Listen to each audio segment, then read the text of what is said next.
আমরা যারা হাত তুললাম, আমরা এখন পিকনিকে যাব। পৃথিবীর সবচেয়ে কাছের যেই তারা প্রক্সিমা সেন্ট্রাই, এটাতে অ্যাপোলো 11 নামক রকেটটা দিয়ে, যেই রকেটটা আমাদেরকে 1 ঘন্টায় 39,000 কিলোমিটার দূর নিয়ে যাবে। কত দূর? 39,000 কিলোমিটার নিয়ে যাবে 1 ঘন্টায়। কিন্তু যেতে কত সময় লাগবে?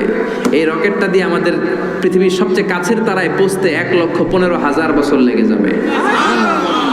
ঘন্টায় 39,000 কিলোমিটার বেগে ছোটার পরেও 1,15,000 বছর লাগবে। আল্লাহ যদি বলে, যা আজারি, তুই যখন শখ করছিস একটা, তোরে আর যারা হাত তুলছে তোদের সবাই 1,15,000 বছর হায়াত দিয়ে দিলাম। তো যদি দিয়ে দেয় তাহলে আপনারা মরে ভূত হয়ে যাবেন। আমরা যাইতেই থাকবো, যাইতেই থাকবো। আমাদের নাতি পুতি সতি লতি ক্ষতি সব মরতে মরতে মরতে মরতে মরতে মরতে মরতে মরতে মরতে মরতে মরতে মরতে মরতে মরতে মরতে মরতে মরতে মরতে 6,000 জেনারেশন মরে যাবে। আমাদের 6,000 প্রজন্ম যখন মরে ভূত, তখন আমাদের নামার সময় হবে।